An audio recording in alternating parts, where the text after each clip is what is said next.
My name is Dr. Michael Brown, and this is 3 Words, a bite-sized podcast about the simple and yet very strategic choices that all of us can make in order to be the very best version of ourselves. Today in the studio is my son and my doctor, Justin Brown, and he is going to talk about my health. He's going to push in on me a little bit. He's going to encourage me, particularly with these 3 words: lower your pressure. Indeed, we're going to talk about high blood pressure, but we're also going to expand that conversation to talk about proactive choices that are really necessary to keeping away consequences in our lives in a variety of dimensions of our lives.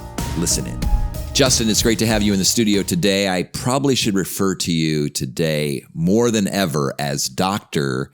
Justin Brown, because we're going to have a medical conversation about your father's health, beginning with these 3 words. Lower your pressure. Now, obviously, you're my son, but you're also my doctor. And I've been coming to you for advice because my blood pressure has been increasing. And I'm like, what do I do? First of all, let me just say this. I am really in good shape. I take care of myself. I was so surprised to continue to see my blood pressure rising. Mm-hmm. I came to you concerned. I've been talking to my family doctor about this. And you were not overly concerned, but you were very proactive with me in what it looks like to lower your pressure. So why is this such an important topic for you? Yeah. So as I think about myself, not just as a doctor, but me personally, on this podcast, we talk about what it means to be fully alive. And part of being fully alive is being alive, is being physically living. And for me personally, I want to live as long as I possibly can. And not only that, but I want to live as long as I possibly can, as healthy as I possibly can. Mm-hmm. And if there are choices that I can make even today at 27, if there are choices I can make tomorrow, if there are choices I can make over the next 10 years that will help me to achieve those goals of living longer and living healthier for longer, then I want to do those things. So I think for me personally, on a personal level, that's why it's important to me. But I think as a doctor, there are a couple of reasons that I think this is really important to me. One is I think that blood pressure is not trendy, it's not sexy, but it's the most important part probably of what I do as a doctor, because the harms of having high blood pressure are high, and they are the number one. They are like the leading most common cause for going to doctor's appointments, for being on daily medications, as well as the leading cause of heart attacks, heart failure, brain bleeds, strokes, having kidney disease. Like this really makes a big difference on our health, but it's a silent killer. You don't know that your blood pressure is high unless you're checking your blood pressure. If it gets really high, maybe you could have some symptoms, but for most people, they don't know what their blood pressure is. And it's something that really matters. And I think the last reason that this is so important to me is I want to contribute to health equity more than I contribute to health inequity. And I recognize that about half of people in the United States do not have their blood pressure under control.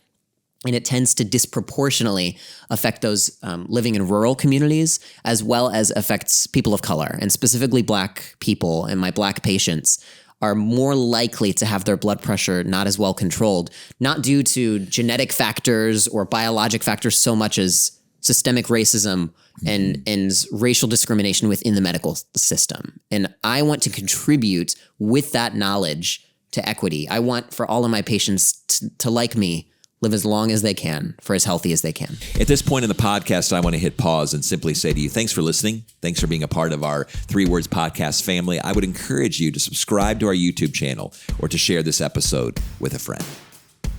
Well, and obviously I resonate with that. I resonate with you on a couple fronts. First of all, I want to live a long life. I'm hoping to hit that 100-year mark, but not just be surviving at 100 years old, but be thriving at 100 years old. I'm also really compelled by this idea of the choices we make today are rippling 10, 15, 20, 30 years from now. And a lot of the choices that we make are in private and they are silent and we think they're not a big deal, and yet they're a really, really big deal. And so I love how you're tying it back to the things that I most care about, and that is, as a life coach and as a consultant and as a communicator, this idea of choices. Choices, as they stack up, as they begin to pile up, they create long-term consequences. So all that to say, my blood pressure has been going up. slowly but surely, I have been measuring it. I have been monitoring it. And there have been a few changes that I have made even from the very beginning that I've sensed immediately have dropped my blood pressure. The first of which is I no longer salt food. Now, the other day, your mother said, I thought you said you weren't salting your food anymore, because I was salting very lightly my eggs. So there are a few examples, but I used to salt, as you know, son, everything, even before I tasted it. I do. And you shared with me, I had no idea that salting food would increase my blood pressure that much, but I've seen a tremendous drop in my blood pressure simply by not using the salt shaker. Yep. Yeah, I mean, it makes a huge difference. There are so many small choices that we can make. There are small choices as well as large choices, incremental choices as well as dramatic choices that we can make that can make a real difference. Well, talk to us through the medical lens. Why is blood pressure important? Yes. What should we be thinking about? Obviously, for our listeners and our viewers, they're not all tapped into medicine and don't understand all the terminology. So make it practical. Make it in a way that we can understand, because you're smarter than all of us. Appreciate it. So first, what is blood pressure? Blood pressure, when I think about it, is basically it's how much pressure your blood has against the vessels in your body that can bring the oxygen to your internal organs. So you need to have enough blood pressure that you're getting enough oxygen places, but not so much blood pressure that it's creating damage on those vessels and damage on those organs. So blood pressure, when we kind of talk about it, there's a higher number, as people might know, and a lower number. And that higher number is basically how big is the pressure when the heart is squeezing and how much is the pressure when the heart is relaxing, in a sense. So, and those two numbers it's called systolic and diastolic, but there's a higher number, which we typically like to be below 130. And then there's a lower number that we typically like to be below 80. But the challenge is that there's debate and discussion about what's the right blood pressure goal for the right person. And I think that's part of the conversation that you and I have even been having. And it sounds like your primary care doctor has a different sense for you of maybe what your goal should be versus what I would try to advocate for. And I think that part of that is because there is an accumulative effect to blood pressure, that the longer our blood pressure is high and the higher that our blood pressure is, the higher the risks on our body over time, as well as in the immediate sense. So generally, as a rule of thumb, the lower blood pressure that you can handle and that you can tolerate, and the lower it can get by making quality life choices, the better. So that's kind of what I would advocate for you and for all of our viewers, as well as to, talk to a doctor about what is your blood pressure goal. What is it? Let's make a shared decision about the risks and benefits of having too high or too low a blood pressure. What I'm really encouraging is that our listeners and our viewers, and that you would be mindful of it, that you would be monitoring it, that you would be thinking about it, and that you would make changes and choices that would impact that. Well, and again, I have been thinking about it. Yeah. And again, I'm not opposed to medication. I've never been on medication, a regimen of medication ever in my life. And so we've talked about down the road the possibility of having a blood pressure lowering medicine. But I took that as a challenge. It's like, well, let's see if I can actually, through different exercise or decreasing the stress in my life, obviously as a type A personality, using less salt, and seeing those numbers come down. And we have been seeing those numbers come down. So I do believe that I'm in a range where I don't need to start medication, or maybe you would disagree, son, but it's been really a challenge for me to say, I'm going to monitor it. I'm going to take it seriously. And I'm going to try to be proactive. But it also has been really good for me to be reminded of the brevity of life. Because even one of our other episodes that I did with my other son, your brother, Logan, on You're Gonna Die, is the reality that as we age, our bodies are breaking down, that life is getting shorter and shorter. We are getting closer to the end. And so how do I continue to make choices today to not only extend that life, but to have quality of life? So it's been really good conversation. It's about blood pressure, but it takes me into a new kind of a broader sense of my self-awareness and just appreciation for life and gratitude, and to also be wise, not only for myself, but for you. I'm guessing you want me around for a few more years, and your mother and then the family. And so it's a bigger conversation than, I should probably just get my blood pressure down. Totally. Yeah. And you were kind of alluding to some of the ways that we can address blood pressure. But if I could kind of go into some of those specifically, one of the biggest things you can do is to reduce salt in your diet. So a couple ways to do that are keep the salt shaker off the table. It should be maybe where you're cooking with things. And even trying to reduce, if it says add a tablespoon, maybe add half a tablespoon to what you're eating, or at the end of it, don't add things on, no added salt in a sense. I think that canned foods can be really salty, that any kind of processed foods, TV dinners, even, veggie burgers. It's like you think veggie burger versus a meat burger, it's better for me, but there's actually a lot of sodium in most of those. You can, when you're at the grocery store, look at things that say no sodium or low sodium. It's easy to make some of those choices if you're, whatever you're buying, there's often a low sodium option that can make a real difference.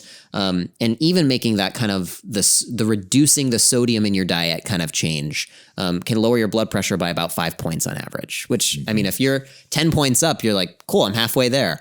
Other thing you can do that lowers your blood pressure by about 5 points is by exercising. So, and there's exercise and there's weight loss. And it's so interesting because we can exercise and benefit from that, from our blood pressure, even if we don't lose weight.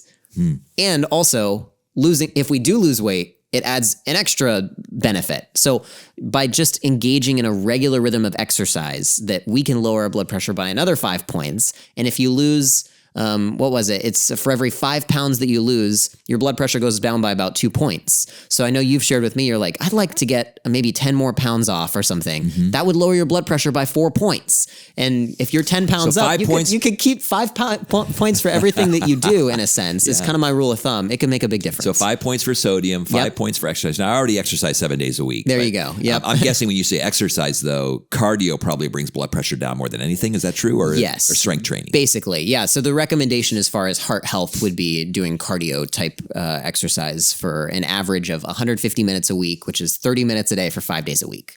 Okay. So sodium down, weight down, yeah. Exercise up. Yep. What about stress? Yeah. Because I was just trying to justify my high blood pressure. Yeah. And I was saying, I think I have high blood pressure simply because I'm a type A personality. Sure. I'm achieving all of my goals and crushing all of my goals. Yeah. And you're like, well, it doesn't quite work that way. Yeah. So. And you were joking with me too. You were like, well, I'd much rather have a high blood pressure and be someone who's productive than someone who's got a low blood pressure and is lazy, is kind of what you joked to me. And I think that the science, as I've looked into this and as I've read about this, and even in preparation for this conversation, that the science doesn't quite, there's mixed evidence about how much does stress really make a difference, how much does immediate stress versus accumulative stress over time. We know that there is a blood pressure net negative effect as far as the effects of poverty. It increases your blood pressure. The effects of systemic racism increase your blood pressure. But as far as the day-to-day stressors, does that make a difference? I don't know. But that doesn't mean that we shouldn't be doing things that anecdotally or for us can make a big difference. Like, we have so many episodes about this. Slow it down, sit in silence, commit to meditation, pause to breathe. That there are these, there are rhythms and what was the one? Be a thermostat. That there are ways that we can take our emotional temperature, that we can slow things down, that when we're getting stressed, that we can work ourselves down. Muscle relaxation, breathing exercises, taking a pause. These things could potentially make an impact on our blood pressure, but for sure benefit our lives in a positive way anyways. Yeah. And who wants to be high stress? I mean, obviously type A, achieving goals, being active, being busy. I like being busy versus being stressed out. That's two different conversations. So what else can we do to lower our blood pressure? Yeah. So I'm trying to think of some of the other main things. Quit smoking for sure. No, I'm good there. Never had a cigarette in my life. Problem solved. but we even talked about reducing alcohol intake. So you don't drink often or usually once a month. I'll have a drink, kind of thing. And that's probably not going to affect your blood pressure. But for those of our viewers or listeners that are maybe drinking 2 or 3 a day or are having binge drink episodes on the weekends where they're like, I'm going to drink 5 or 6 or something like that. That brings up your blood pressure? That can bring up your blood pressure as well. So those are a couple of the other kinds of choices that can make a big difference. As far as things that really don't make a difference, we talked about this caffeine, that there doesn't seem to be a big change in your blood pressure with caffeine. Yes. I would say if you never drink coffee, don't drink a big venti iced coffee right before going to get your blood pressure checked, because it will hop up if you're not used to it. With 2 extra shots of espresso. For sure. Yeah. But if you are regularly drinking coffee or caffeine, it probably doesn't make a huge, maybe like 1 or 2 points, if anything. So not a significant impact. Another thing that doesn't really make a difference is like vitamins, that doing, taking, there's not a specific supplement, whether it's apple cider vinegar or turmeric or any of these other things. There's not really evidence to say that that's going to improve your blood pressure necessarily. So those are, I think, 2 of the things that I would say aren't probably going to make a difference. So final thoughts, Justin, for our viewers, for our listeners, for your father who is continually fighting you on some of these issues. I love that you have no problem speaking to me about these things in a very candid and forthright way. And I actually have my own blood pressure monitor here at home because when I go to the doctor, it goes 30 points up because I have that white coat syndrome, they say. So, but when I'm home and I'm relaxed and I'm taking my blood pressure, obviously you would encourage that to our viewers. And so just give us some final thoughts, regardless of your age, regardless of your gender, and maybe even your health status. I think obviously the encouragement is to take it seriously. But what are the next steps if we're not ever doing anything about this? Yeah. I think that first step, honestly, is to start to think about blood pressure. This episode is lower your pressure. Maybe your blood pressure is too high. Maybe it's higher than you would want it to be, and you don't realize it. There are people that have high blood pressure in the office, and then when they leave the office and they check their blood pressure at home, it gets better, and it's like, okay, it's in a better spot than I thought it was. But even for people that have a high blood pressure in the office and it's normal at home, they still have a higher risk of having a heart attack and stroke than people that do not have high blood pressure in the office. Additionally, there are people that have a normal blood pressure in the office, but then when they leave, they're so doing all these things all day, high strung, high stress. Lots of alcohol, smoking their cigarettes. There's different changes that can make a big difference, that can increase the blood pressure throughout the day, that I just would encourage our viewers to be mindful of it, to be checking it, to invest in a good blood pressure monitor. The best ones are the ones you can get them at the pharmacy, where they're on your upper arm as opposed to your wrist. You do it on bare skin. You would have the cuff at the level of your heart.